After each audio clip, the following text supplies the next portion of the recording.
방송에서 제공하는 투자 정보는 투자 판단에 대한 조언입니다. 방송에서 제공하는 주식의 가치, 가격 상승 및 가격 하락에 대해서는 방송사에서 보장하지 않습니다.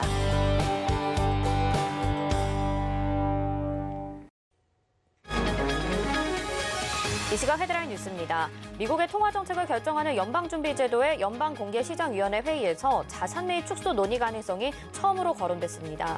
CNBC는 연방공개시장위원회 의사록에서 자산 매입 축소 가능성을 시사한 것은 이번이 처음이라고 전했습니다. 정부가 1분기 국내 총생산이 전기 대비 1.6% 증가했다며 경기 회복을 선언했지만 이 기간 실상 가계 근로소득과 사업소득이 동시에 감소한 것으로 나타났습니다.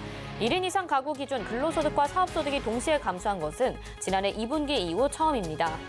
일론 머스크 테슬라 최고 경영자가 테슬라는 비트코인을 팔지 않고 계속 보유할 것이라며 암호화폐 시장 붕괴를 막는데 안간힘을 쓰고 있습니다. 하지만 비트코인을 비롯한 가상화폐가 쇼크에 가까운 급락세를 보이면서 국내외 증시에서 관련주들이 줄줄이 하락하고 있습니다. 네이버와 카카오가 중앙은행 디지털 화폐 모의 실험에 참여한다는 소식이 전해지면서 양사의 주가가 나란히 오르고 있습니다. 한국은행의 CBDC 발행 사업에 네이버와 카카오가 유력한 파트너로 점쳐지면서 양사의 주가가 힘을 받고 있는 것으로 풀이됩니다. 네, 시청자 여러분 안녕하십니까? 오늘장 내일장 출발합니다. 시정입니다. 어제 하루 쉬고 돌아온 오늘 목요일장입니다. 체크해야 될 부분들이 많은데요. 일단 오늘 밤에 있을 제2차 반도체 대책회의도 있고요. 또 내일 이어지는 한미 정상회담이 기다리고 있습니다. 그리고 간밤에는 FOMC 회의 의사록이 발표되면서 여기에서 자산 매입 축소 가능성을 언급하면서 지금 시장에 어느 정도 부담이 작용하고 있는 것으로 보이는데요. 이런 부담감과 함께 또 기대감도 공존하고 있는 시장입니다. 이번 한 주 아주 중요한 기로가 될 것 같은데요. 저희와 함께 이슈들 하나하나 체크해 보시기 바라겠습니다.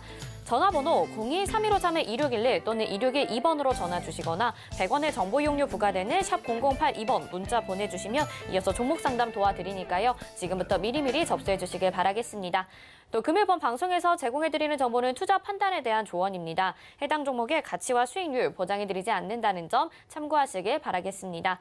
자, 그러면 먼저 오늘장 이슈부터 알아보도록 하겠습니다. KTB투자증권 이성훈 과장 전화 연결돼 있습니다. 안녕하십니까? 네, 안녕하십니까? 네, 코로나19 이후에 잠잠했던 이 내수 소비재가 최근 다시 주목을 받고 있습니다. 오늘장 이슈에서 내수 소비재에 대해서 좀 언급을 해주신다고요? 어떤 부분 주목하면 좋을까요? 네, 우선 그 증시를 떨어뜨린 요인이죠. 이 인플레이션 우려는 제가 본다고 하더라도 단계적인 상황으로 끝일 상황은 아니라고 좀 판단되고 있고요. 그렇기 때문에 인플레로 인한 수익성 훼손 우려가 어떻게 보면 민감주, 특히 성장주 중심으로 우려감이 나와주고 있다고 볼 수 있겠습니다.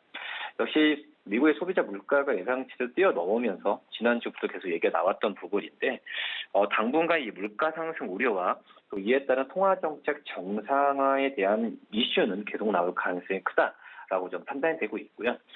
그렇기 때문에 역발상을 생각한다면은 이 물가 성장에 대한 부분에 있어서 수혜주를 좀 찾는 부분이 필요하지 않을까라고 판단되고 있고 우선 4월에 미국의 소비자 물가지수 같은 경우에도 이 시장 전망치를 예상을 뛰어넘는 수치를 발표하고 본다고 하더라도 이 내수 소비 심리가 좀 개선이 되는 건 확실하지 않나 이렇게 판단됩니다.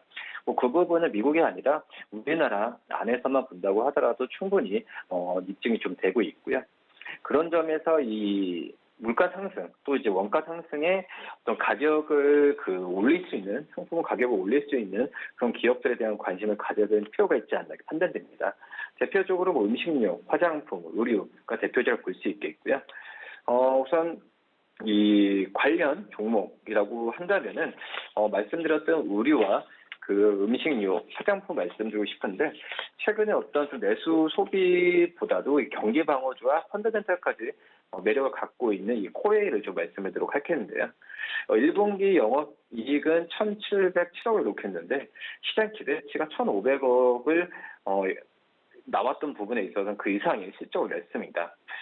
우리나라 산업 쪽 코로나19로 인한 이 어떤 방문 판매가 나와주면서 작년 대비해서 실제 떨어질 거라고 좀 예상했지만 우선은 제가 봤을 때는 내수, 국내 별도 영업이익 같은 경우가 우리 작년 대비해서 2% 올라간 거 본다고 하더라도 큰 우려는 없었다라고 좀 볼 수 있겠고 역시 해외 사업 쪽에서 영업이익 비중이 늘러가는 점이 이런 일본 실적과 또 하반기 때의 이 코웨이 실적 계속 기대할 수 있을 만한 요인이지 않나라고 판단이 됩니다. 특히 이제 말레이시아 법인 같은 경우에는 정수시장 점유율을 30%로 1위를 지금 하고 있는데 2, 3위 업체죠. 다이아몬드, 아메이, 쿠쿠 이런 그 기업들이 시장 점유율이 9에서 10% 정도가 나오는 걸 본다고 한다면 압도적으로 지금 시장 점유율을 높여가고 있다고 볼 수 있겠습니다. 그렇기 때문에 지금 해외 쪽에 말레이뿐만 아니라 이 미국 법인도 합산 영업이익 비중이 36%까지 올라왔다는 부분인데요. 추후에 봤을 때도 이 해외 사업 성장 여력은 계속 나올 가능성이 있다라고 판단되고 있고, 지금 현재 주가 많이 올라간다고 하더라도 11배 내외에 형성되고 있기 때문에 이 업종 평균에 대비해서는 충분히 저평가 구간에 있지 않나 이렇게 좀 판단이 됩니다. 네, 소비 심리 회복에 따라서 내수 소비재 좀 살펴보자라고 말씀해 주시면서 탑픽 종목으로는 코웨이 언급을 해 주셨습니다. 오늘 말씀 여기까지 듣겠습니다. 고맙습니다. 네, 감사합니다. 네, KTB 투자증권의 이성원 과장과 함께했습니다. 이어서는 객장 상황 들어보도록 하겠습니다. 유한타증권 메가센터 분당점 백인범 과장 전화 연결돼 있습니다. 안녕하십니까? 네, 안녕하십니까? 네, 오늘 코스닥은 그래도 빨간불이 들어왔다 나갔다 하고요. 코스피는 계속해서 좀 힘이 없는 상황인데요. 일단 객장 상황부터 좀 들어볼까요? 네, 아무래도 코스피 시장은 주요 수급 주체들이 좀 매도세를 보이는 점 등이 영향을 끼치고 있다라고 보시면 좋을 것 같고요. 외국인은 오늘 거래소 시장에선 매도, 그리고 코스닥 시장에선 매수세를 보여주고 있는 상황입니다. 외국인은 코스피 시장에서 SK 하이닉스, H&M, 네이버 등으로 대한 매수세가 특징적인 모습이고요. 코스닥 시장 같은 경우엔 LNF, 실리콘웍스, YG 엔터테인먼트 등에 대한 매수세가 특징적인 모습이었습니다. 기관 같은 경우 오늘 양시장 모두 좀 매도세를 보여주고 있는 가운데 코스피 시장에선 하나솔루션, OCI, 롯데케미칼 등에 대한 매수세가, 코스닥 시장에선 실리콘웍스, 테크윙, 서울반도체 등에 대한 매수세가 특징적인 모습이었다 볼 수 있겠습니다. 네, 이제 내일이죠. 한미 정상회담이 바이든 대통령 취임 후 처음으로 열릴 예정입니다. 어떤 영향을 시장이 받고 있는지 이 부분도 좀 체크해 주시죠. 네, 오늘 시장 한미 정상회담에 일단 계속적으로 시장의 기대감이 유입이 되고 있는 점 눈여겨보시면 좋을 것 같고요.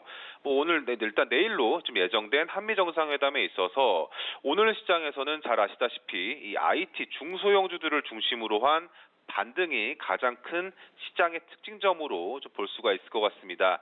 우선 시장에서는 이번 정상회담에서 연관지어 기대해 볼 만한 업종을 이 반도체 업종과 2차 전지 업종, 크게는 두 가지 업종을 지금 거론이 되고 있는데 오늘 시장에서는 특히나 반도체 관련주들, 소재, 장비 업종의 강세가 좀 특징적인 모습입니다. 아무래도 미국의 이 삼성전자가 20조 원 규모의 이 파운드리 추가 투자를 할 예정이다라는 점, 그러니까 이 발표를 정상회담 전후로 본격적인 발표를 할 것으로 기대가 되는 가운데 이 삼성의 투자에 따른 우리 장비와 이 소재 업체들의 이 수주 기대감에 따른 주가 강세가 나오고 있다라는 점이 오늘 시장 내에서 가장 큰 특징점으로 보시면 좋을 것 같고요. 거기에 또 이번 한미 정상회담에서도 이 반도체 업종에 대한 이슈, 이 주요 의제로 좀 다뤄질 전망이다라는 점에서 일단 정상회담 전후로 이러한 이슈가 부각이 될 것이다라는 기대감이 주가에 선반영되어가는 상황으로 좀 인식을 해보시면 좋을 것 같습니다. 오늘 IT 중소형주들의 반등이 상대적으로 이 코스피 대비 코스닥 지수가 좋은 이유도 이러한 중소형주 IT들의 이런 반등에서 좀 찾아볼 수가 있다라고 보시면 좋을 것 같고요. 그리고 일단 이러한 요인 등이 반영이 되면서 오늘 시장에서 신규 상장한 이 반도체 후공정 업체였죠. 샘 CNS가 일단 오늘 공모가 하회하며 시작했지만 업종 강세 반영하면서 다시금 급등하는 모습 등도 눈여겨보시면 좋을 것 같고 그 외에도 유진테크, 실리콘웍스, 주성 엔지니어링, 테크윙 등의 강세가 나오는 점 등도 이 IT 중소형주들의 강세 등과 더불어서 향후 하반기에도 꾸준히 관심이 이어질 여지가 있을지 여부를 계속 관찰해보자 말씀드리겠습니다. 네, 오늘 반도체 종목들이 오랜만에 힘을 좀 받고 있는데요. 그 이유에 대해서 좀 자세히 설명해 주셨습니다. 오늘 말씀 여기까지 듣겠습니다. 고맙습니다. 네, 감사합니다. 네, 이 시각 객장의 백인범 과장이었습니다. 이어서는요, 이 시각 시황을 브리핑해드리고 또 상승하는 업종과 하락하는 업종도 정리해드립니다. 이 시각 시황 브리핑 이용석 캐스터가 전해드립니다.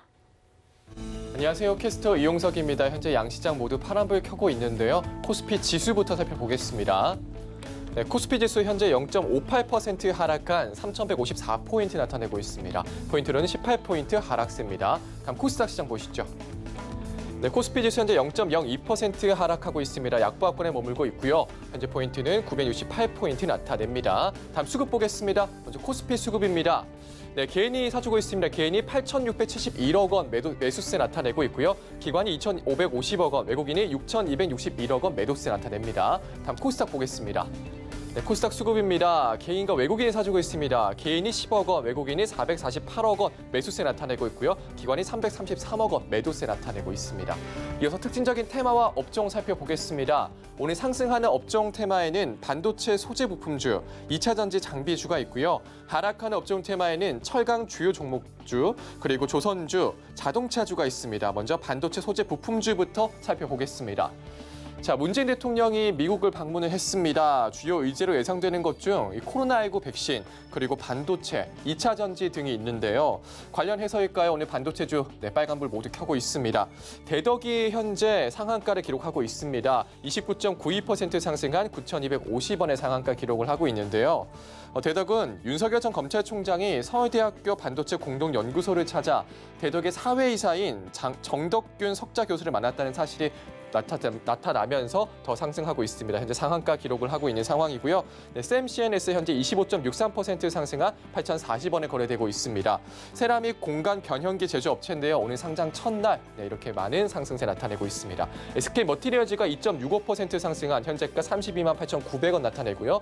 테크윙이 5%, PSMC까지 6%의 강세 나타내고 있는 상황입니다. 이어서 2차 전지 장비주 살펴보겠습니다.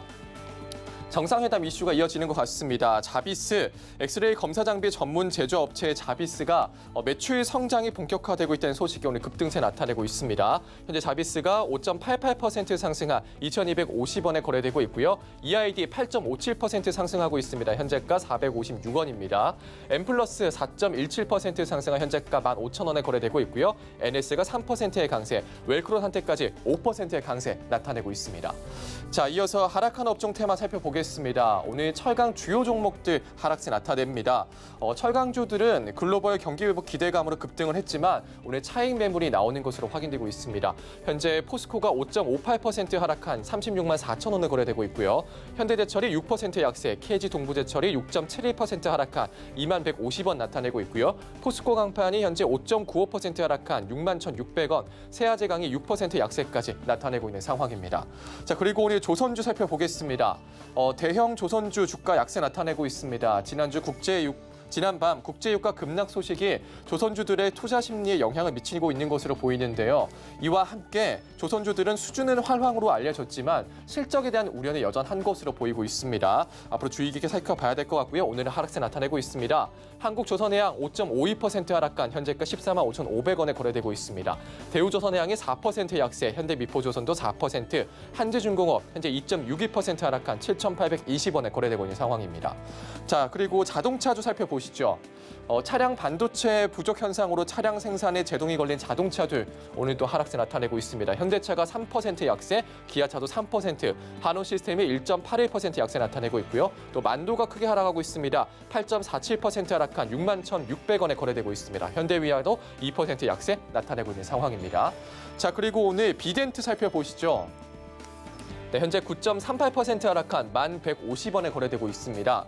비트코인 가격이 크게 떨어지면서 국내 증시에서도 가상화폐 관련주의 하락세가 큽니다. 비덴트는 국내 가상화폐 거래소 빗썸의 최대 주주인데요. 최근 테슬라의 결제 중단에 이어서 전날 중국 당국이 금융권의 암호화폐 관련 서비스를 제공하지 말라고 경고하면서 하락세를 나타냈습니다. 영향받으면서 비덴트 하락세 나타내고 있는 상황입니다. 자, 지금까지 시황과 특징적인 테마와 업종 살펴봤습니다.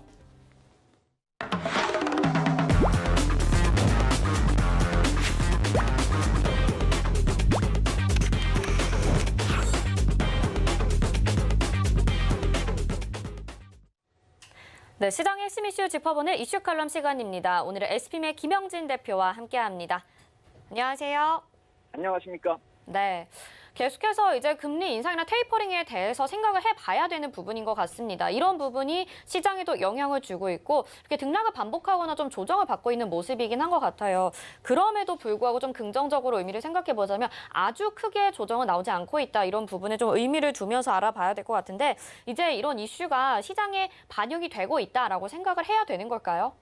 네, 맞습니다. 바로 그 점을 얘기하려고 하는 것입니다. 오늘은요.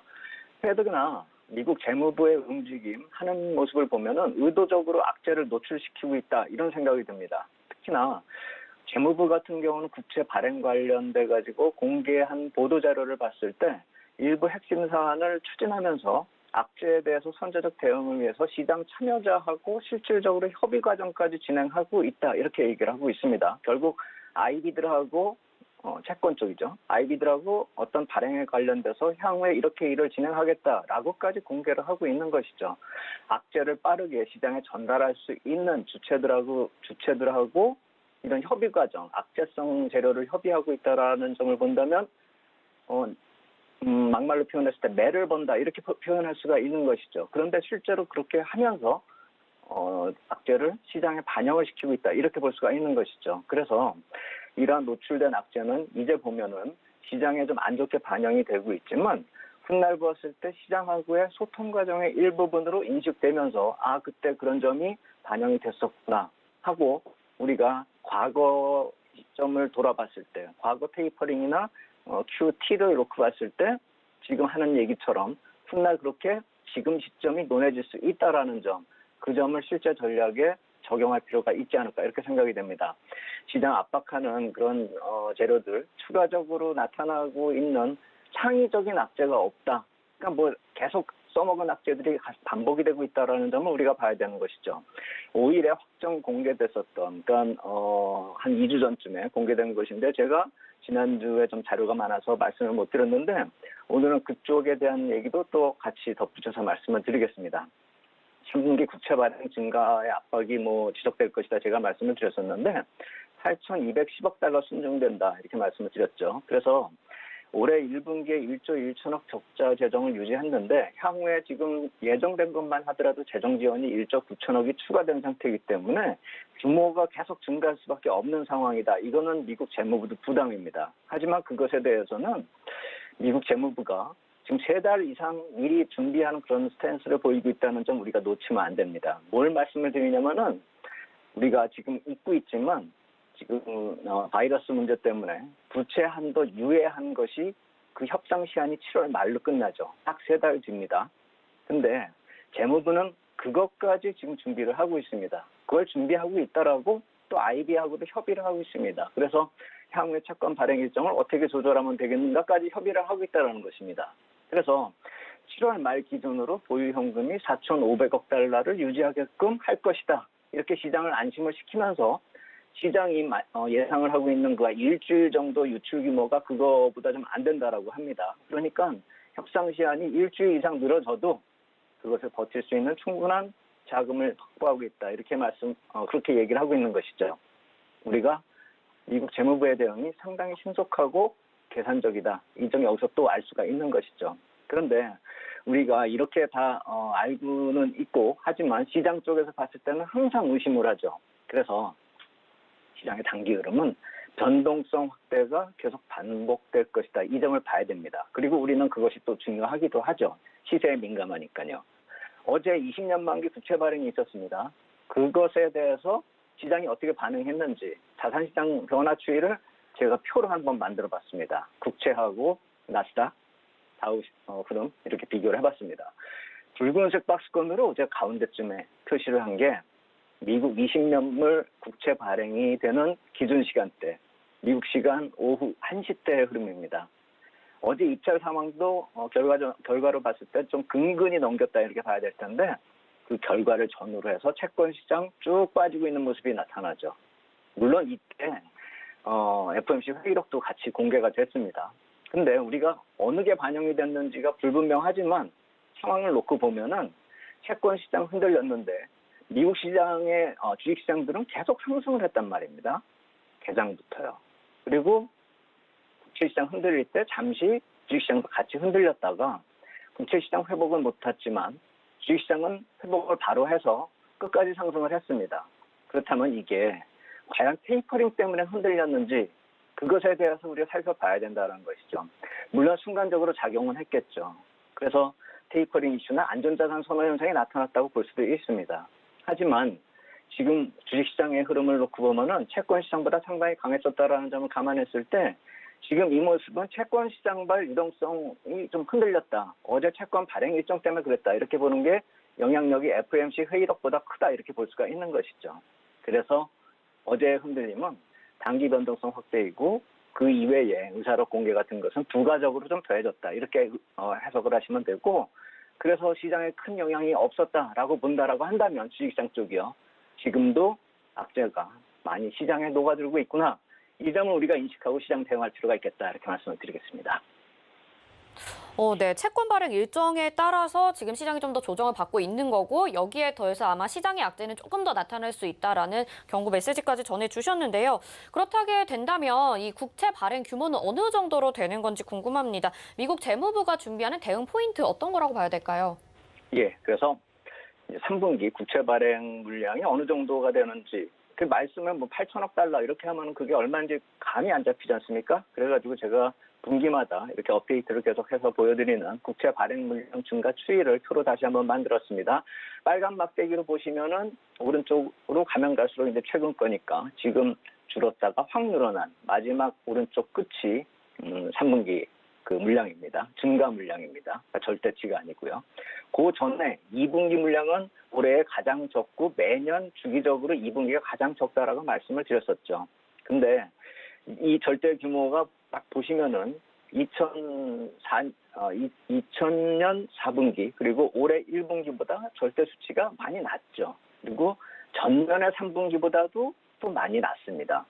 전년 3분기에는 9,470억 달러가 돼서 거의 1조 달러 가까이 됐으니까요. 그리고 2분기보다 그러니까 지금보다는 다음 분기가 좀 부담스럽다 이렇게 볼 수도 있겠지만 이번 거가 좀 적어 보이는 저렇게 키가 확 줄어든 거는 단기물이 많이 줄어들어서 그렇습니다. 그래서 중기 물량으로 보면 더 정확하게 파악을 할 수가 있는데 오늘은 너무 시간이 촉박하니까 다음에 기회가 있다라고 한다면 중기물의 증가 추이는 월별로 나눠서 다시 살펴보도록 하겠고요. 일단 3분기는 예상보다 좀 부담은 덜하다. 절대치는 크지만 부담은 상대적으로 적다. 이렇게 보시면 되겠습니다. 그런데 여기서 재무부가 또 하나 머리를 쓰고 있습니다. 팁스 물량을 적극적으로 늘리겠다라는 계획을 발표했습니다. 주목할 만한 변화 요인이 한 두 가지 정도 있는데 그중에 하나입니다. 발행 종목을 변경을 하겠다라는 것인데 작년부터 발행이 된 그 20년 만기 국채가 시장에서 좀 물량의 부담을 느끼면서 또 금리가 상승할 것이라고 예상이 되니까 수요가 좀 감소하겠죠. 그렇다면은 발행이 감소했었던 팁스로 변경하는 게 훨씬 낫다라는 것이죠. 인플레이션을 반영하니까요. 그래서 여기서 제가 미국 국채하고 팁스 수익률 그 가격 변화 ETF로 좀 환산해서 찾아봤습니다. 파란색 선이 팁스고요. 빨간색 선이 미국 국채 평균 가격 반영한 ETF입니다. 보시면은 빨간색 선은 쭉 계속 빠지고 있죠. 금리 올라가니까요. 근데 푸른색 선은 금리 상승을 반영을 한 가격이기 때문에 계속 올라가고 있습니다. 지금 전혀 안 빠지고 있잖아요. 그러니까 금리가 올라간 만큼 그것을 반영을 하고 있는 것입니다. 시세가. 결국 어떻게 되냐면 금리가 상승하는 상황에서 방어적으로 움직이는 팁스를 발행하기 때문에 발행자, 그러니까 미국 정부도 상대적으로 고가에 발행할 수가 있죠. 빨간색보다 고가에 있지 않습니까? 그리고 매수자 쪽에서도 잘 안 빠지니까 상대적으로 좀 보수적으로 운영할 수가 있는 그런 장점이 있는 것이죠. 그러니까 발행자나 매수자나 모두 다 윈윈하는 그런 경우라는 것이고 국채 수요를 늘릴 수가 있다라는 그런 점이죠. 미국 재무부도 실익을 노리는 장사권 기질이 충분한 그런 모습을 보이고 있다는 점입니다. 3분기 채권 발행 예정을 보면은요. 그래서 절대적인 규모가 증가를 하고 있지만 이런 식으로 종목을 교체한다라고 한다면 부담이 많이 줄어들 것이고 미국 국채 인기가 더 상승할 수 있다라는 점도 우리가 생각을 해봐야 됩니다. 더불어서 또 하나 차이점이 또 하나 있습니다. 주택시장 쪽을 보면은 지금 사상 최고치로 지금 주택 가격이 올라가고 있습니다. 근데 미국은 모기지 채권 발행을 지원을 하겠다라고 합니다. 주택시장을 계속 지원하겠다라는 것입니다. S&P 케이스 실러 주택지수 보시면은 표에서 나타나듯이 지금 2007년, 2008년에 그때는 뭐 주택시장 위기였으니까요. 모기지 채권이 뻥 터졌으니까요. 그때 가격이 하락한 이후로 줄기차게 올라가고 있고 제가 빨간 박스로 표시를 한 게 작년 6월부터 동안에 급등한 그 부분입니다. 수를 절대치로 환산하면은 저 수치가 7.9%가 나옵니다. 6개월 동안요. 그 주택 가격이 6개월 동안 7.9%가 급등한 것이고 2019년에 상승보다도 지금 각도가 가파르지 않습니까? 2019년 제가 구해보니까 1년 동안 상승률이 3.7% 정도 됩니다. 결국 그렇다면은 1년 상승률보다 거의 2배가 넘는 거죠. 6개월 동안. 이것을 또 과열로 보지 않고 인플레이션이 지금 자극시키고 있는 이 상황에서도 저러한 상승률을 지원을 하겠다는 것이죠.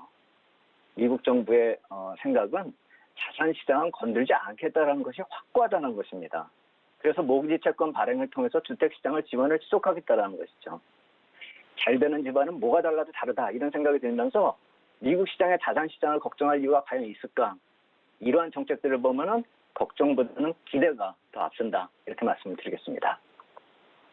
네, 걱정보다는 기대가 더 앞선다라고 말씀하시면서 지금 주택시장의 호조와 모기지 채권 발행까지도 요약을 해주셨습니다. 일단은 국채 발행이 증가되면서 시장에 부담감을 주는 건 맞습니다만 결론적으로 봤을 때는 경기 회복을 위해서 노력을 하고 있고 또 앞으로도 긍정적인 관점이 좀 유효하다는 내용인 것 같아요. 좀 긍정적으로 바라봐도 괜찮을까요?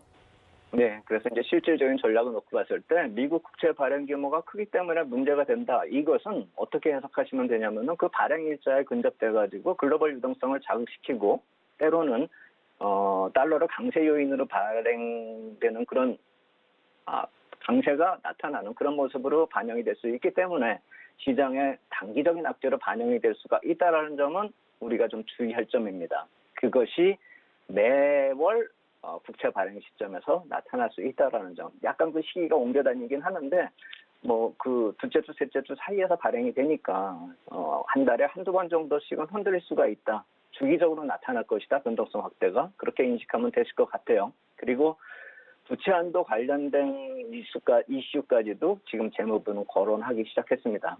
지금 그 이슈 시장에 전혀 나오지 않고 있는데 언젠간 이거 가지고 또 울고 먹을 겁니다. 아이비들이 미리 알고 있으니까요. 그래서 향후에 부채 한도 협상 관련해서 예정된 노이즈가 나타나면은 그거 겁낼 필요 없다 이렇게 말씀을 드리겠습니다. 제가 예전에도 인플레이션 나타난다. 그것이 3월, 4월 사이다 이렇게 말씀을 드렸죠. 이제는 또 하나 악재, 나타날 악재, 부채 한도 협상 이것에 대해서는 앞으로 6월, 7월 사이에 나타나겠지만 겁낼 것이 아니라 어느 정도 빠지는지에 보면서 기회로 활용할 필요 있겠다 이렇게 말씀을 드리겠고 그렇기 때문에 단기 변동성은 확대가 되는 것이 반복이 되는 것이 6월까지도 지속되고 7월에 가면 더 좀 심해질 수 있다. 하지만 중기 상승세는 지속된다. 이 점을 봐야 되고 하나 추가적으로 말씀을 드리겠습니다. 오늘 새벽에 제가 자료를 이걸 다 준비해서 방송국에 원고를 넘긴 다음에 찾아낸 그 자료인데요. 세인트루이스 페드에서 PCPI 지표 예상치가 나오면 계속 말씀을 드리지 않습니까? 올해 12월에 인플레이션 지표 그들이 구했습니다. 그게 새벽에 나왔는데 올해 12월에 2.8%를 고점으로 해서 꺾일 것이다. 이렇게 나타나고 있습니다. 결국 인플레이션이 원형 천정같이 형성이 되면서 12월에 꼭지점을 찍을 것이라는 것이죠.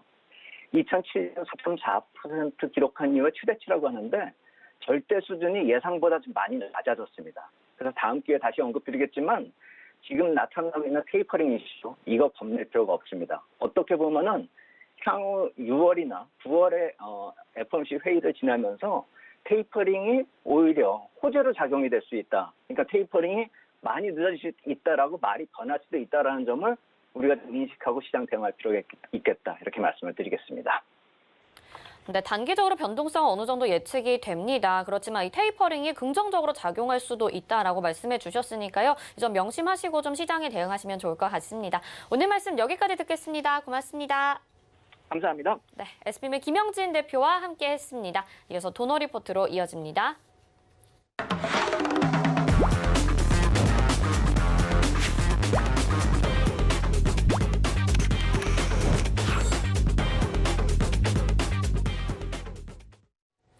네, 돈 걱정 없는 포트폴리오 만들어 드립니다. 도너 리포트 오늘도 샘플러스 이주연 전문위원과 함께합니다.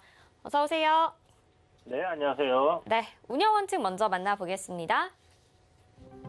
도너 리포트 운영 원칙입니다. 일주일에 2종목만 공개 변경합니다. 종목 공개 요일은 매주 월요일과 또 게릴라성으로 한 요일에 공개됩니다. 종목 공개 시 방송에서 2종목을 소개해 드리는데요. 그중에서 편입될 종목은 방송 끝나고 3시에 서울경제TV 오늘장 내일장 노란톡방에서 공개합니다. 노란톡 검색창에 서울경제TV 오늘장 내일장 검색하시고 입장하시면 되겠습니다. 네, 지금까지 누적 수익률 만나보시죠. 도너리포트 총 누적 수익률 486.6% 기록을 하고 있습니다. 최근의 종목들입니다. 에이텍TN, 웹젠, 삼성출판사도 들어갔다 나왔고요. 덱스터가 15.9%로 수익 내주고 포트 제외됐었고 오스템도 0.9% 수익 구간에서 포트 제외됐습니다. 다음 종목들 보겠습니다. 네이버 17.7% 이때 수익 내주고 목표가 달성을 했었죠. SNK가 15.2% 또 빠르게 수익 내줬었고요. 한국내와 세아글로벌 광전자도 들어갔다가 나왔습니다. 다음 종목들 보겠습니다. 대유에이텍도 들어갔다 나왔고 이때 수익률 좋았습니다. SM라이프 디자인이 8.4%, 또 TS 인베스트먼트가 24.2% 수익 내줬었고요. 우성사료 16.6%, IHQ 12.5% 수익 챙겨가면서 수익률 기록을 해줬습니다. 다음 종목들 보겠습니다. 글로벌 텍스프리 그리고 토비스, 토탈소프트도 들어갔다 나왔고 수익 내준 종목은 보성파워텍 12.7%, 또 M게임이 10.1%로 좋은 수익률 기록을 해줬었죠. 다음 종목들 보시면요. 보령제약 다 같이 좀 매수하자라고 해서 12.9% 수익 내줬었고요.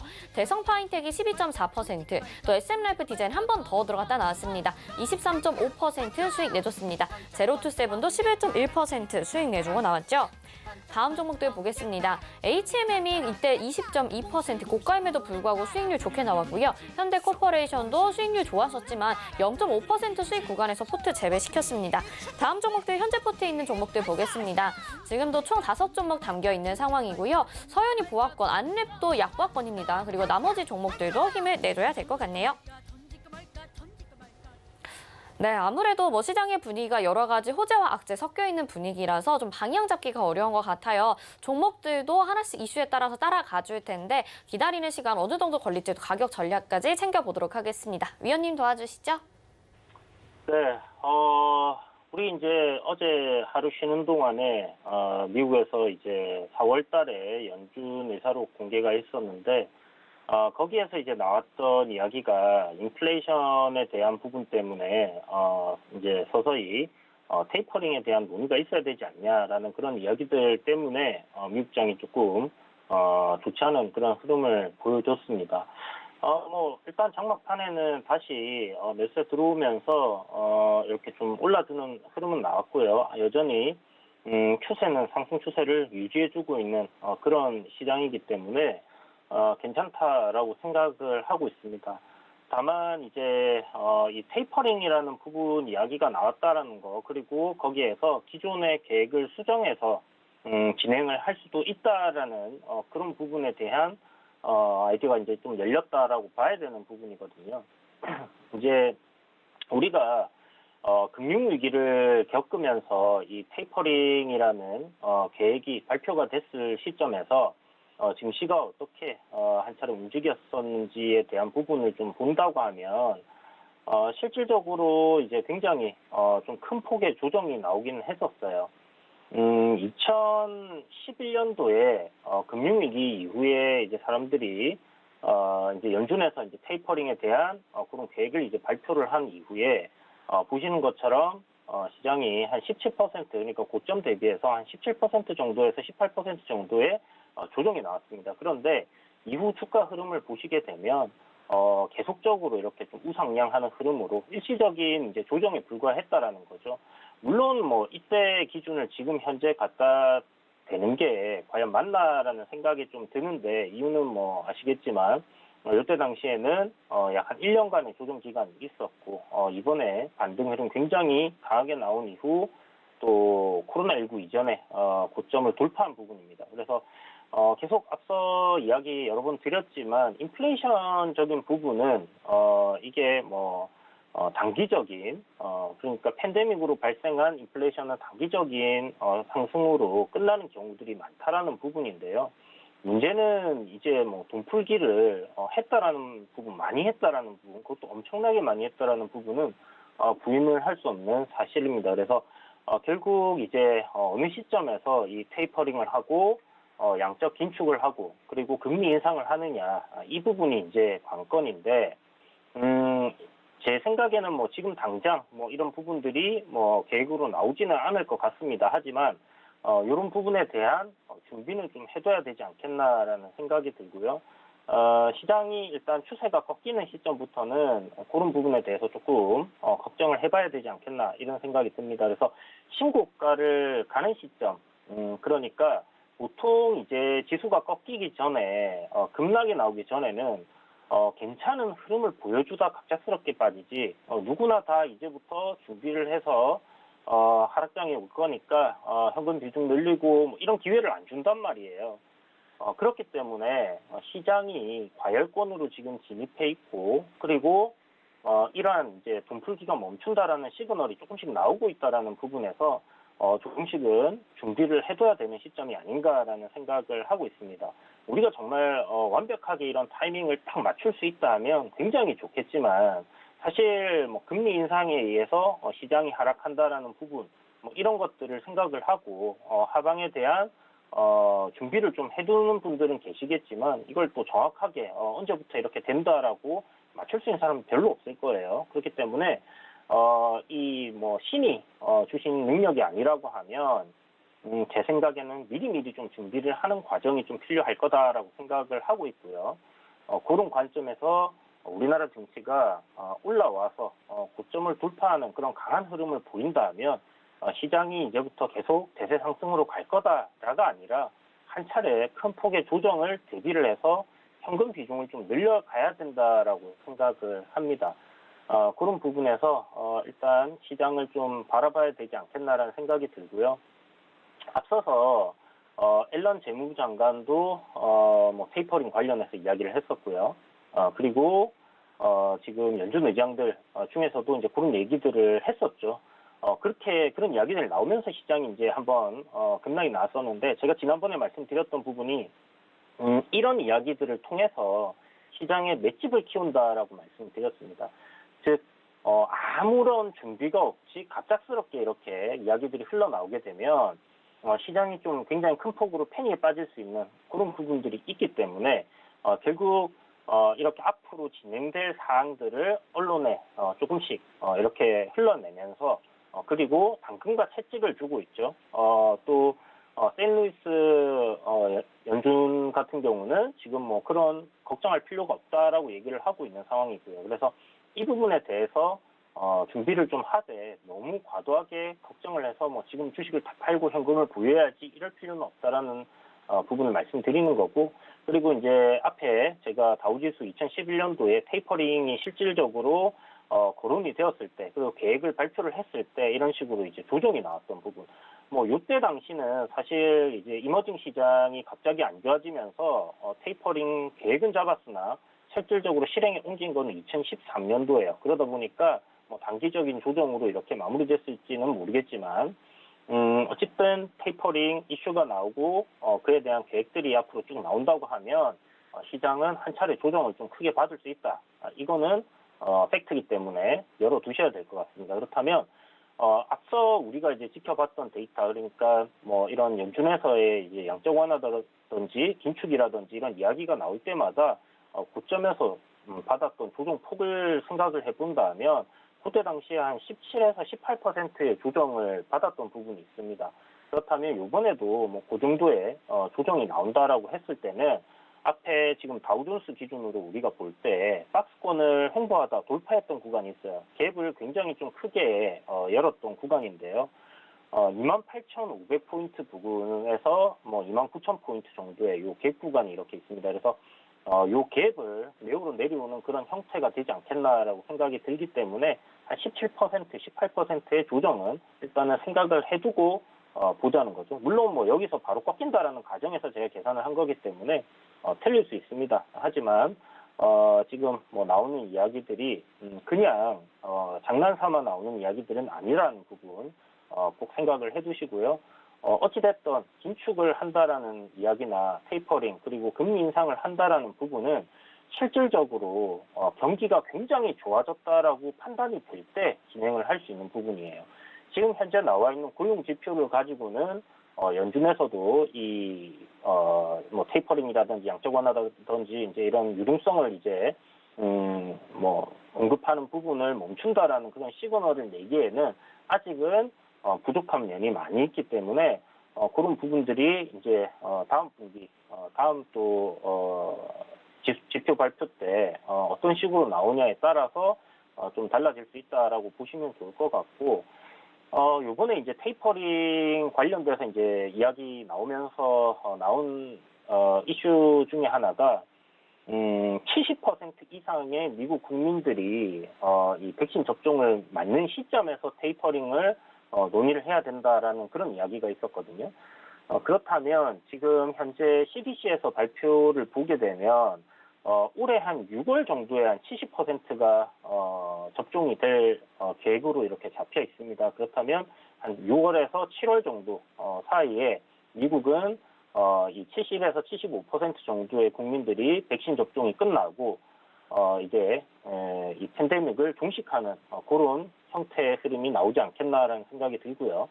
그렇다면 그때쯤 해서 테이퍼링에 대한 계획들이 나올 겁니다. 물론 그때까지도 고용 지표가 계속 좋지 않게 나온다고 하면 뭐 문제가 되겠지만 제가 봤을 때 뭐 그 정도 시점에서는 아마 고용 지표가 다시 굉장히 긍정적인 시그널을 줄 수 있는 수치가 나오지 않겠나라고 보여지기 때문에 한 7월 정도 좀 해서 테이퍼링에 대한 준비를 좀 한다 생각을 하시고요.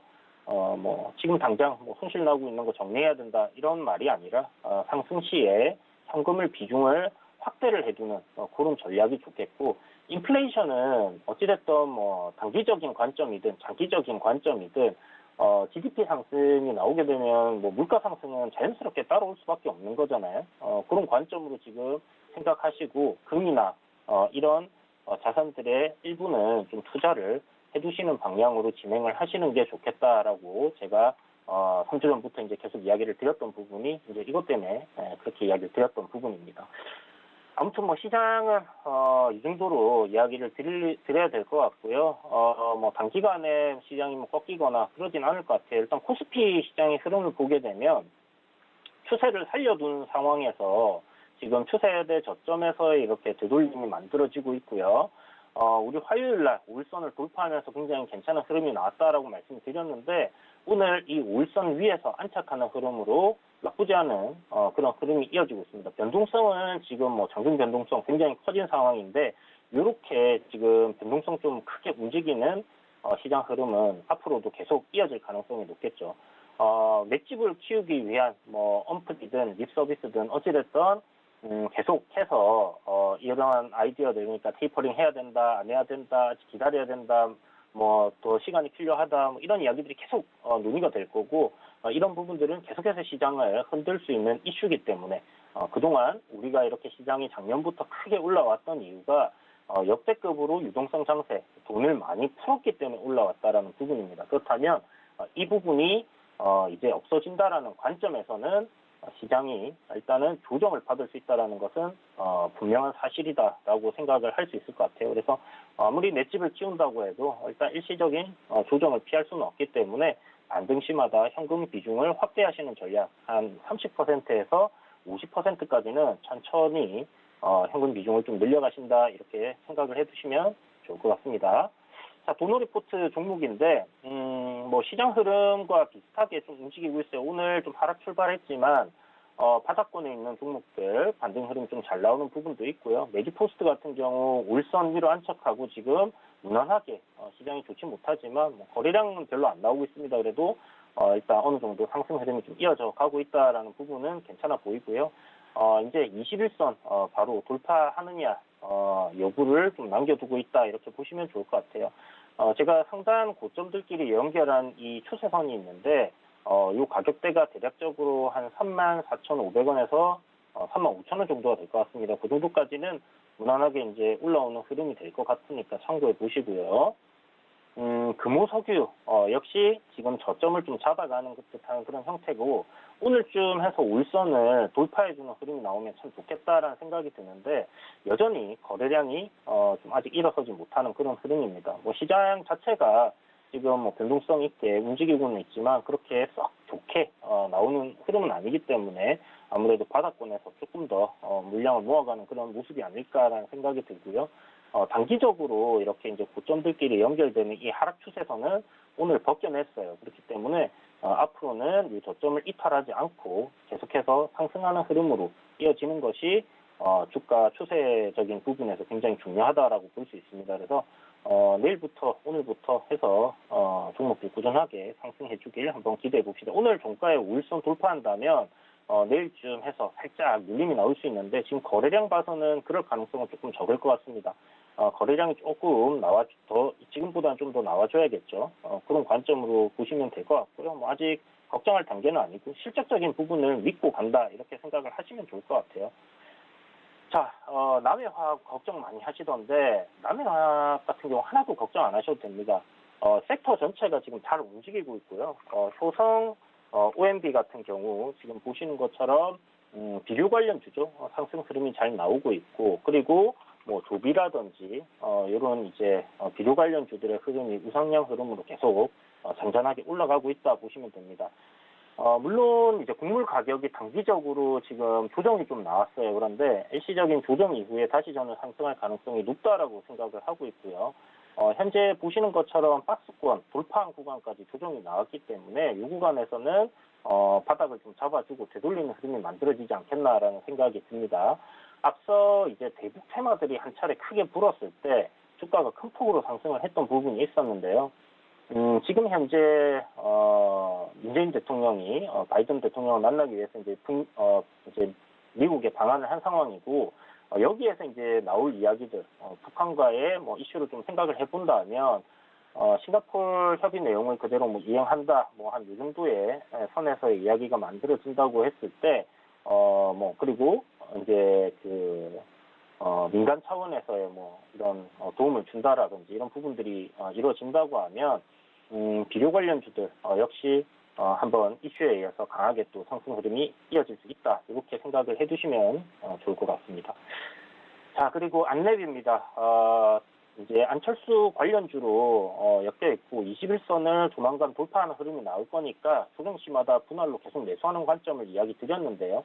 현재 이중바닥 그러니까 65,000원 가격대를 지켜주고 오늘 21선을 돌파하는 흐름이 잘 나와주고 있습니다. 전일 거래량 없이 5일선 좀 올라타는 흐름이었는데 오늘 전일 대비해서는 거래량이 조금 더 늘어나면서 21선을 돌파해줬고요. 현재 단기적인 저항으로 볼 수 있는 가격대가 67,000, 68,000원 이 정도 가격대 부근인데 이 가격대 오늘 저항으로 살짝 받는 것 같아요. 앞으로 이제 21선 돌파해놨기 때문에 여기서 살짝 눌리고 다시 올라가는 흐름으로 해서 좀 우상향하는 흐름이 만들어질 가능성 높다라고 생각이 들고 또 바닥을 만들어놨다 이렇게 생각이 되는 종목이기 때문에 조만간 지금 거의 보합권인데요. 수익권 들어가서 또 수익을 크게 줄 수 있지 않겠나라는 생각이 드는 부분이니까 참고하시고 보시면 좋을 것 같습니다.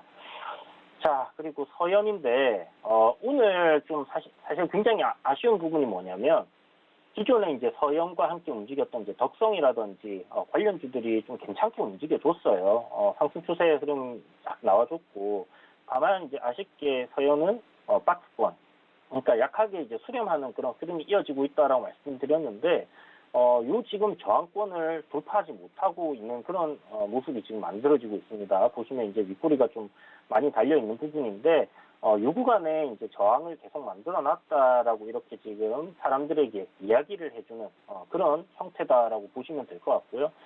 이 세력이 요 구간을 어떤 식으로 돌파하느냐에 따라서 앞으로 서현의 주가 굉장히 크게 달라질 가능성이 높은데요.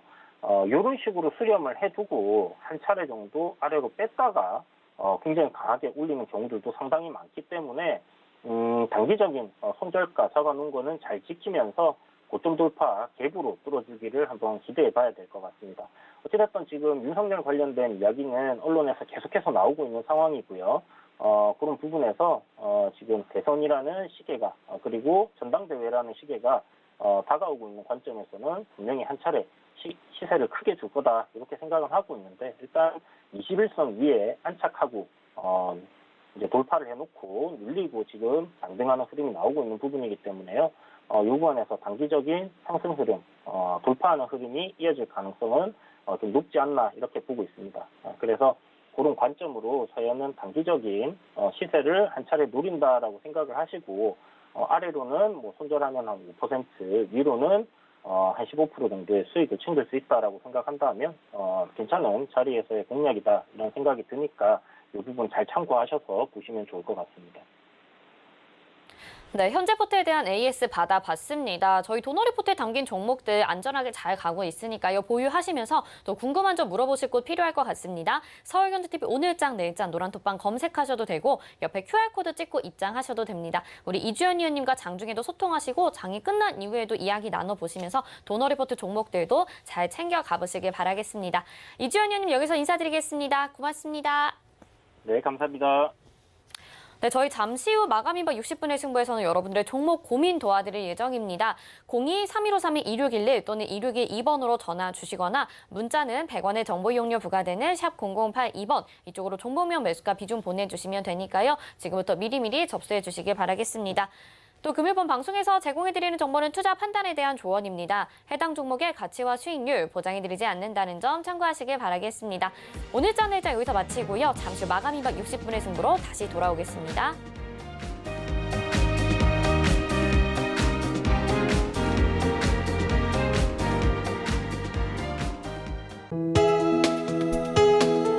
본 방송에서 제공하는 투자 정보는 투자 판단에 대한 조언입니다.